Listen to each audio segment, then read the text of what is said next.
Welcome back to the Deep Dive. It is great to have you with us. Today, we are focusing our lens on a figure who is, quite literally, the face of the Golden Age. He really is. You know the image I'm talking about. If you close your eyes and picture ancient Greek statesman, you are picturing this guy. The marble bust, the perfectly groomed beard, that calm expression, and, most famously, that Corinthian helmet pushed back on his head. It's the absolute iconic image of classical authority. You see that silhouette and you immediately think of, high philosophy, white marble, and democracy. Exactly. We are talking about Pericles.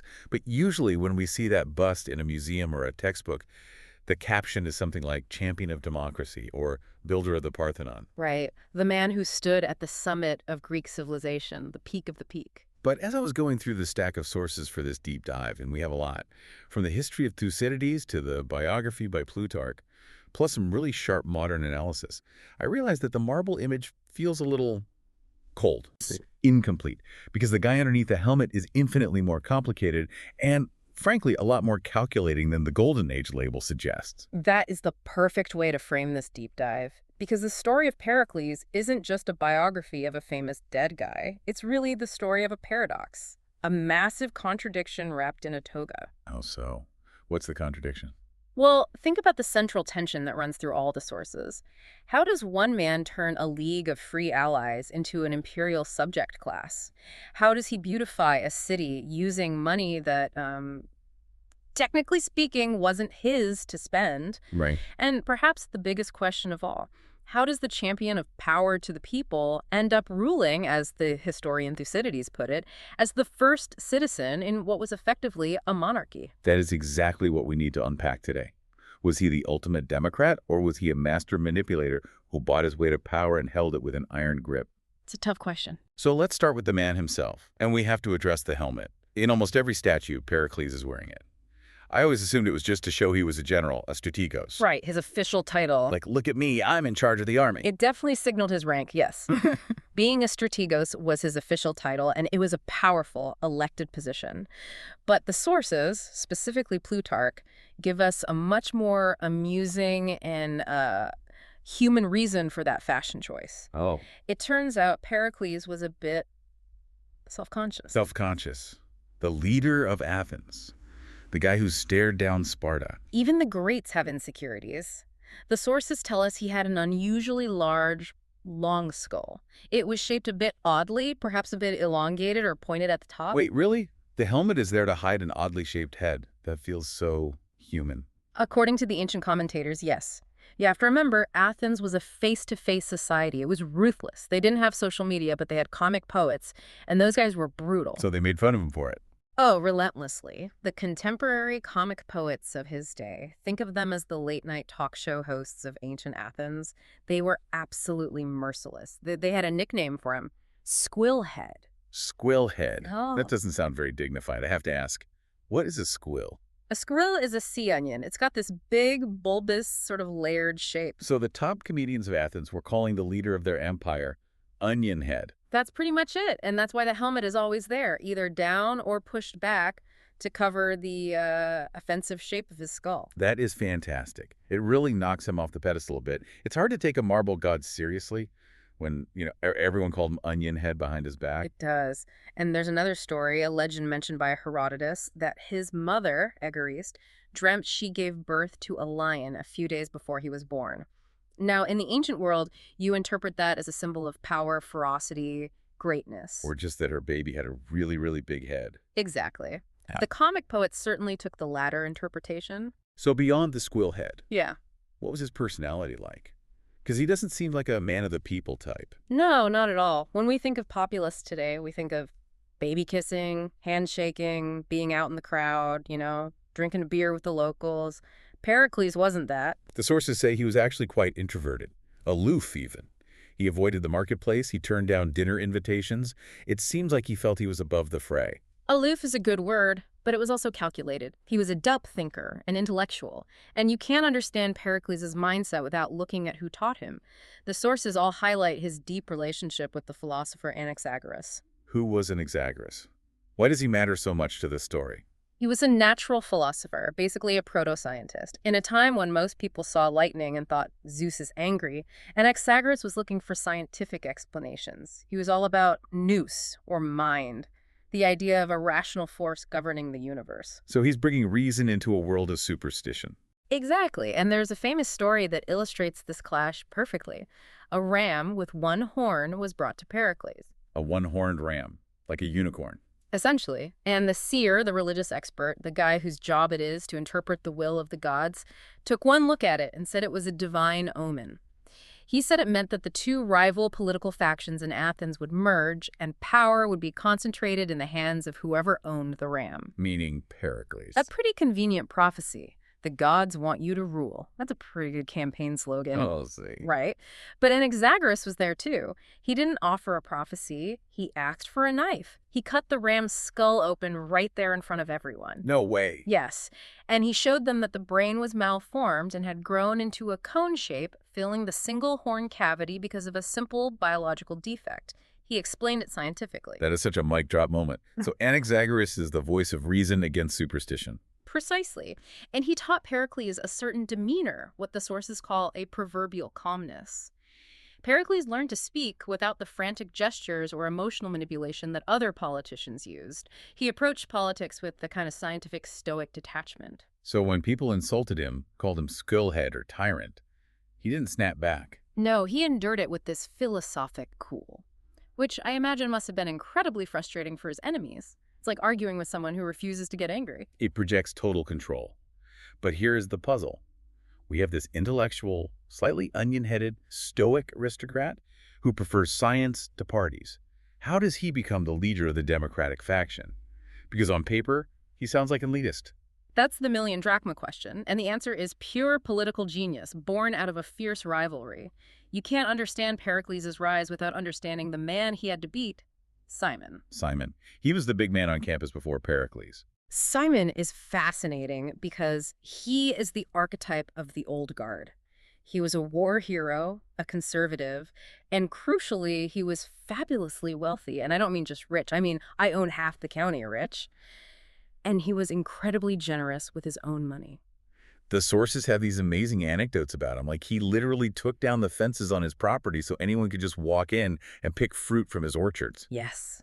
And he'd walk around the city with assistants carrying bags of coins, and if he saw a poor citizen in threadbare clothes, he'd have his assistants give them money or even swap clothes with them right there. It sounds generous, but it's also political, right? Oh, absolutely. It was old school patronage. It works like this. I am the rich lord, you are the common people, I take care of you, and in return, you vote for me and follow my lead. He was buying influence through personal largesse. He was securing the loyalty of the masses by personally feeding them. So Pericles has a huge problem here. He enters the political arena, and he's wealthy, sure, but he isn't Simon wealthy. He can't compete with that dollar for dollar. If the game is who can give away more money from their own pocket, Pericles loses every time. So he changes the rules of the game.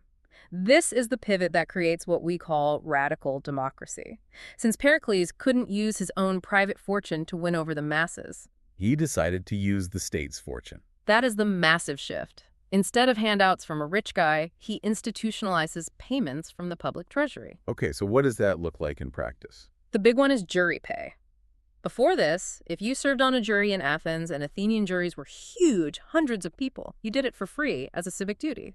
Which sounds fine until you realize who can afford to take days off work to sit in court. Exactly. If you're a farmer who needs to tend the crops, or a craftsman who needs to sell pots to buy food, you can't abandon your livelihood for days on end. So the juries were dominated by the wealthy or the retired elderly who had nothing else to do. But Pericles introduces wages for jurymen. A state-funded wage. Suddenly, the average citizen, the rower, the potter, the stonemason, could afford to participate in the justice system. It empowers them. That changes everything. It completely democratizes the courts. It opens the door for the common man to actually be the judge of his peers. And he didn't stop there. He introduced the Theoric Fund, basically state-subsidized theater tickets so the poor could attend the religious festivals and plays, which were a central part of civic life. And he also went after the aristocratic power base. Yes. He reduced the power of the Areopagus, which was this ancient council of ex-leaders, mostly aristocrats. He essentially stripped them of their veto power over legislation. It's brilliant, but it's also cynical, isn't it? Hmm. I mean, Aristotle, who wrote about this later, he actually criticizes this. He suggests Pericles wasn't doing this out of some pure democratic ideal, Yeah. but specifically to counter Simon's wealth. That's the charge. So it raises the question, was this true empowerment, or was it systemic bribery? Was he just buying votes with public tax money? That is the eternal debate of Periclean Athens. Conservative critics at the time, and philosophers like Plato later, argued it corrupted the Athenian people. Plato has Socrates say it made them slothful and avaricious, just waiting for their next state handout. They argued it turned citizens into dependents. But what was Pericles' argument? From his perspective, he was unlocking the power of the demos. You have to remember, the Athenian navy was the backbone of their power. And who rowed the ships? The poor, the lowest class, the thetes. Right, not the guys with the horses or the heavy armor.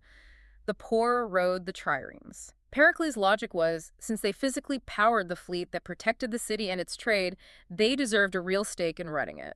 If they were good enough to die for Athens, they were good enough to get paid to judge in Athens. And politically, it worked. Simon was ostracized, exiled for 10 years in 461 BC. Pericles wins. He wins big. The aristocrats are sidelined. But then, a decade later, in 451 BC, Pericles passes a law that I find really interesting, and honestly, it feels a bit ironic given what we know about his later life, the citizenship law. This was a very restrictive piece of legislation. It really tightens the definition of who is us. Before 451, usually you could be an Athenian citizen if your father was a citizen. Didn't matter as much where your mom was from. A lot of prominent Athenians had foreign mothers, right? Yes, it was quite common. But Pericles changes it so that both your parents had to be Athenians, with their lineage traced back. Why would he do that? He just expanded the power of the citizens. Now he's shrinking the pool of who can be one. It's actually consistent with his other reforms. If you're giving out state pay, jury wages, and theater tickets, you want to limit the number of people who can claim those benefits. Ah, so it's about protecting the value of the stock. Exactly. He made citizenship more valuable by making it more exclusive. It's simple economics. If everyone is special, no one is. It was, in a way, economic protectionism for the Athenian born. It is. But keep a pin in that because, as you noted, the irony of this law is going to come back to haunt him in a devastating way later in the story. It's almost Greek tragedy material written by the fates themselves. Okay, ping placed. So, Pericles has secured power at home. He's got the people on his side. He's redefined citizenship. Now we need to look outward. Because the Golden Age wasn't cheap. Building temples and paying juries required massive amounts of capital. A river of silver. And this leads us to the transformation of the Delian League. This is critical. You cannot separate the democracy from the empire. The two are completely intertwined. The Delian League started as a defensive alliance against Persia. After the Persian Wars, the Greek cities on the coast and islands said, we need to stick together in case they come back. So it was a mutual defense pact, like an ancient NATO. A perfect analogy. Cities would contribute money or ships to a common treasury, which was kept on the sacred island of Delos. It was supposed to be a partnership of equals. But around 454 BC, that changes drastically. Yes. The treasury is moved from Delos to Athens. What was the excuse? Because that seems like a pretty aggressive move, taking everyone's shared bank account and moving it to your house. The justification was safety. There was a failed Athenian-led expedition in Egypt where the Greeks took a beating, and the Athenians claimed the money wasn't safe on the little island of Delos. It needed the protection of the massive walls of the Athenian Acropolis. But in reality, this was the moment the League effectively became an empire. The allies stopped being partners and started being subjects. Their money was now in Athens's vault. and that money, it didn't just sit in the vault in Athens to be used for warships, did it? No. And this is where we get the visible Golden Age. The Parthenon, the Propylaea, the massive gold and ivory statue of Athena, all these incredible public works projects were funded by the tribute paid by the Allies for defense. This was hugely controversial at the time, right? It wasn't just accepted. I was reading about a rival politician named Thucydides, confusingly, not the historian we quoted earlier, but a different guy, who led the conservative opposition. Thucydides, son of Milesius. Yes. And he basically accused Pericles of embezzlement on a grand scale. He did. He stood up in the assembly and accused Pericles of gilding the city, like a vain woman decking herself out with jewels. It was a powerful moral argument. He was saying, we're taking money from these other cities, promising to protect them, and instead we are using it to pay for our own home renovations. He called it a disgrace. And Pericles' response to this is classic. It's so arrogant, but so effective. It is the height of political maneuvering. Mhm. He stands up in the assembly, and I love this argument for its sheer audacity. He says, look, as long as we keep the Persians away, as long as we are providing the security they paid for, we don't owe the allies an accounting of how we spend the money. It's the service provider argument. Mhm. You paid for protection. Are you protected? Yes. Then shut up about what I do with the profit. He basically told them that the money belonged to Athens as soon as it was handed over, provided the service defense was rendered. And then he pulls a masterstroke to shut down his domestic critics. When the complaints about the cost got too loud, he told the assembly, fine, if you think I'm spending too much public money, I will pay for all these buildings out of my own pocket. Which sounds incredibly generous. Until he added the condition. But if I pay for them, the dedication inscriptions on the buildings will bear my name, not the name of the people of Athens. He played them perfectly. He knew the Athenian ego. He knew that the people of Athens wanted the glory of these buildings for themselves, for their city. They couldn't stand the idea of Pericles getting all the glory for eternity. Exactly. The people immediately shouted him down, telling him to use the public money and spend as much as he wanted. So he got his buildings, he got the public to pay for them with allied money, and he crushed his political rival Thucydides, who was ostracized shortly after. It shows he wasn't just a high-minded philosopher. He was a shark. He knew how to manipulate the crowd using their own vanity. And we see that shark-like nature again in how he handled the allies. It wasn't just about taking their money. No, it was about total dominance. Take the coinage decree, for example. What's that? That was economic imperialism 101. Athens forced all the allies to stop minting their own silver coins and use Athenian weights, measures, and our famous owl currency. Why does that matter so much? Oh. Is it just about convenience? It's about control. It centralizes all economic power in Athens. If you have to use Athenian coin to trade, you are tied to the Athenian economy. It also meant all their tribute had to be converted to Athenian currency in Athens, which allowed for fees and more control. It stripped sovereignty from the other cities. And if an ally tried to leave, if they said, we don't want to be a part of this anymore, we have to talk about Samos. The Samian War in 440 BC, this is a dark chapter. Samos was a powerful island, a key member of the League, one of the few that still had its own fleet. They got into a localized dispute with another city, Miletus. Athens told them to start fighting and submit to Athenian arbitration. Samos refused. They challenged Athenian authority. And Pericles did not take that refusal well. No. He led the fleet himself. It was a brutal conflict. After an 8-month siege, imagine that, 8 months of starvation and fighting, Samos surrendered. And Pericles didn't just accept the surrender. He made an example of them. He did. He tore down their walls, seized their entire fleet, and forced them to pay massive war reparations that would cripple them for years. There are even rumors in the sources about branding the prisoners, right? Yes, Plutarch mentions a story that they were branded on the forehead with the mark of a samena, a type of ship, while the Samians supposedly branded their Athenian prisoners with an owl, the symbol of Athens. It was vicious. This wasn't a cultural exchange. This was ruthless military enforcement of Athenian will. It really puts a crack in that idealized image of the philosopher king. It shatters it. He was a general who was willing to starve a Greek city into submission to maintain control. Now, while all this political maneuvering and empire building is happening, Pericles has a personal life that is generating just as much scandal. We have to talk about Aspasia. Aspasia of Miletus. She is one of the most fascinating women in ancient history. You have to understand, in Athens, respectable women were invisible. They stayed home, they managed the household, they didn't dine with men. If a woman was mentioned in public, it was usually a scandal. But Aspasia was different. Totally different. She wasn't an Athenian citizen. She was from Miletus, a Greek city in Ionia known for its intellectual culture. She was a resident alien, a metic, and she became Pericles' partner after he divorced his wife. And the sources say she wasn't just a pretty face. She was an intellectual heavyweight. Absolutely. Socrates himself, Socrates is said, perhaps ironically, to have credited her with teaching him rhetoric. She hosted salons where the greatest minds of Athens gathered. Philosophers, artists, politicians, they all went to her house to talk. Which was not normal for a woman in Athens. Not at all. And because she was a foreigner, and because she had this unusual influence over the most powerful man in the city, and because she was a woman engaging in public discourse, she became a lightning rod for attacks. The comic poets went after her hard. I was reading some of the things they said. It's vicious. They called her a concubine. They accused her of running a brothel, of procuring freeborn women for Pericles' perversions. These were slanderous attacks, but as historians, we view these as proxy wars. Pericles was so powerful that it was hard to attack him directly on policy, so his enemies attacked the soft targets close to him. They dragged Aspasia to court on charges of impiety and procuring. And this is one of the few times we see Pericles break his famous composure. We talked about his Anaxagoras calm earlier. Yes, and it shatters here. Plutarch tells us that during her trial, Pericles actually wept in court, pleading with the jurors to acquit her. It shows just how much pressure he was under. The political armor was starting to crack. He was a man terrified of losing the person he loved. Absolutely. And it wasn't just Aspasia.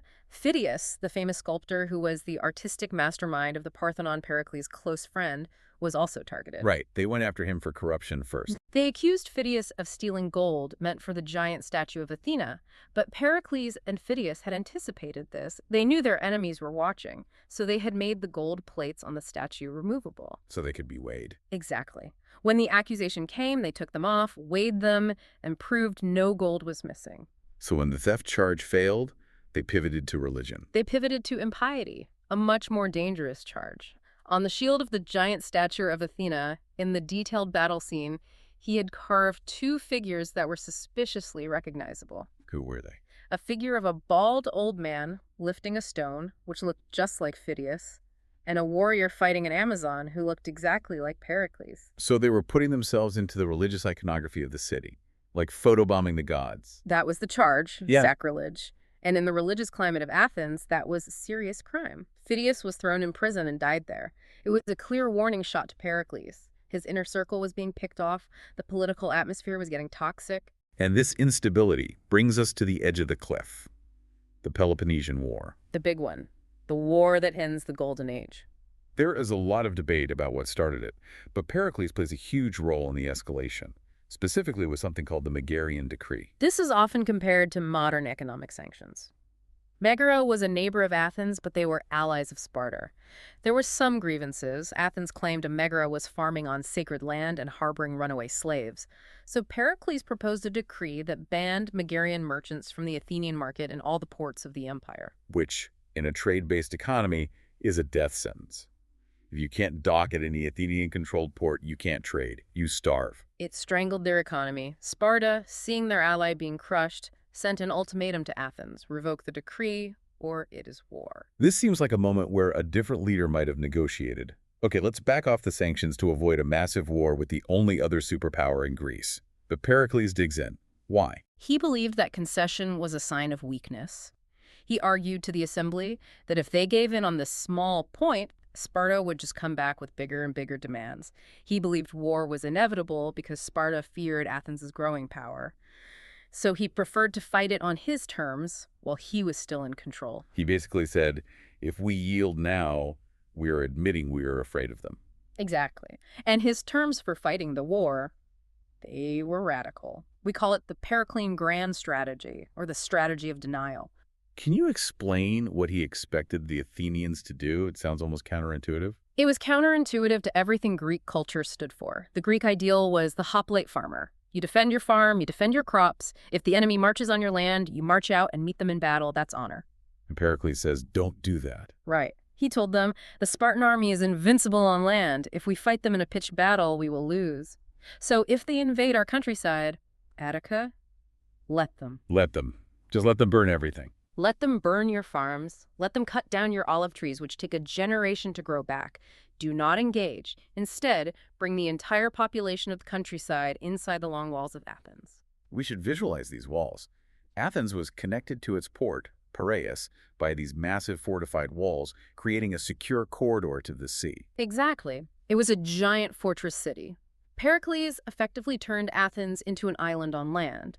As long as they controlled the sea with their navy, they could import food from their empire.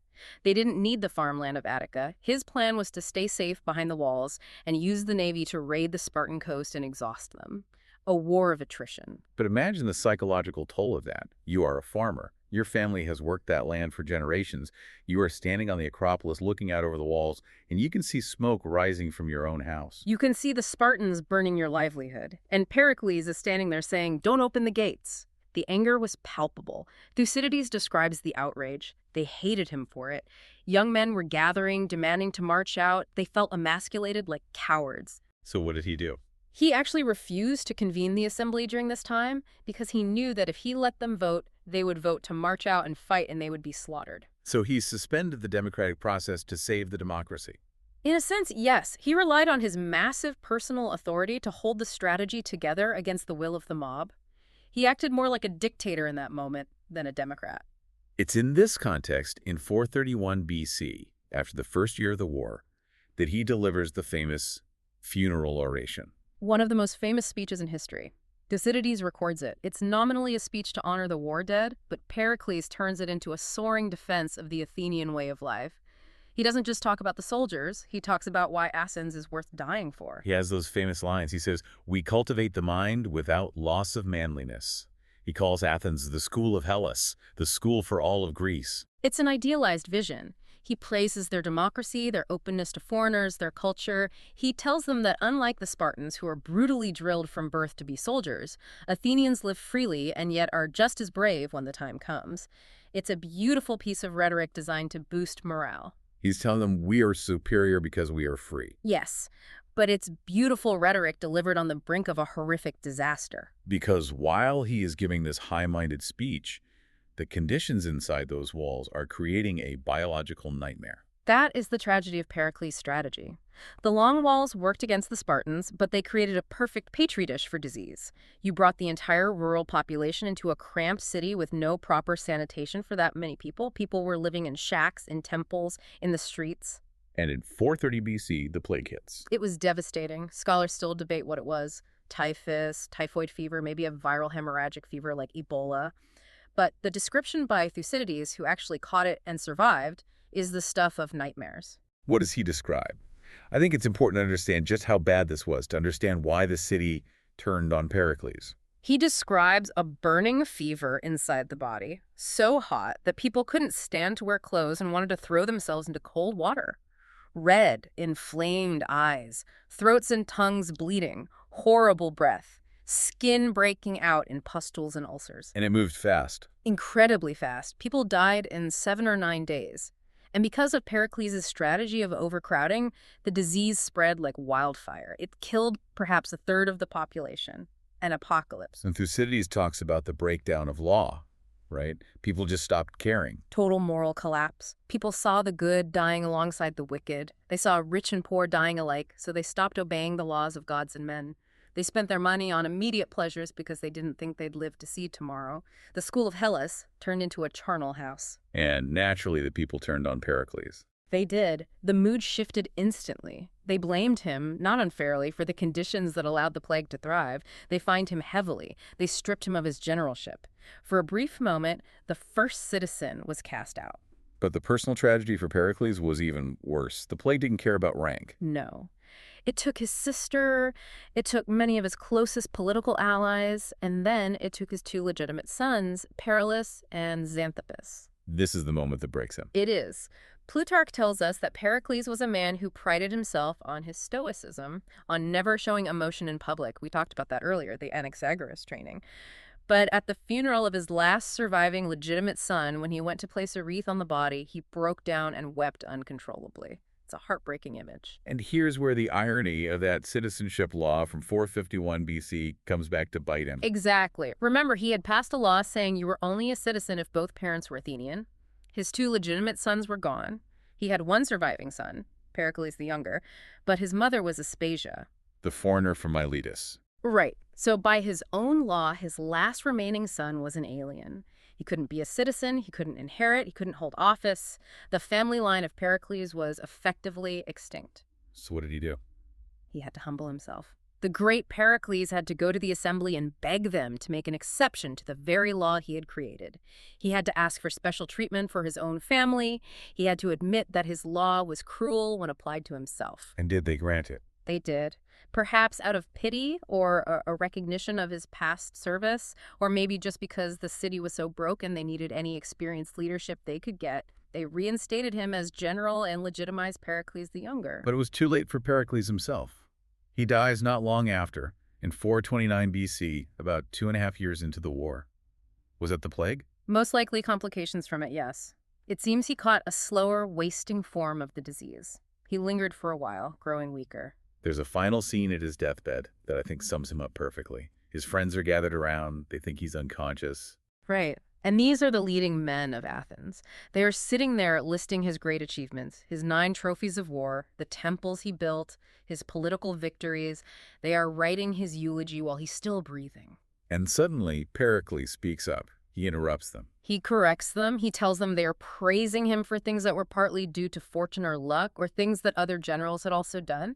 He tells them his greatest title to fame is something else entirely. His greatest claim was that no living Athenian ever put on mourning because of me. Exactly. No living Athenian ever put on mourning because of me.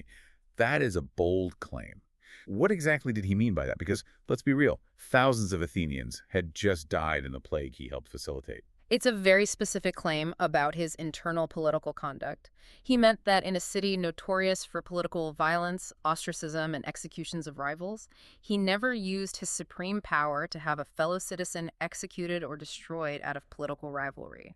He held power for decades, but he claimed he kept his hands clean of political blood. So he never purged his enemies like a tyrant would. It's a claim of moral purity in the use of power. Yes. But as you say, it's a hard claim to swallow if you're a family member of someone who died in the plague-ridden city he locked up, or if you were a Samian branded by his soldiers. That is the complexity of Pericles. Thucydides, the historian, writes his epitaph, saying that after Pericles died, Athens was lost.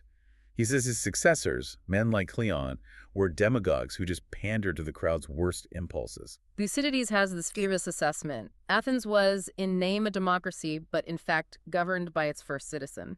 He believed Athens needed a Pericles, a single guiding intelligence, to function. Without him, the democracy ate itself alive. So we are left with this picture. A man who built the Parthenon, who championed the common man's participation in government, but who also tightened the grip of empire, led his city into a devastating war, and whose strategic gamble resulted in a catastrophic plague. He is the embodiment of the tension between greatness and hubris. He built the Golden Age, but he also dug its grave. You can't separate the two. It really makes you wonder about the nature of leadership in a democracy. Pericles claimed his hands were clean of Athenian blood, yet his policies led to mass death. And it raises that provocative final thought for you to consider. Does the intent justify the catastrophic result? Pericles wanted to save Athens through a rational, high-minded strategy. The result was the plague and, eventually, defeat in the war. And it leaves us asking, can a radical democracy actually function without a monarch-like figure to steer it? Thucydides didn't think so. He thought the crowd was too fickle. But as we saw with Pericles, even the greatest first citizen isn't immune to miscalculation or to the random cruelty of nature. A sobering thought to end on. From the helmet to the plague, that is the deep dive into Pericles. Thanks for joining us. My pleasure.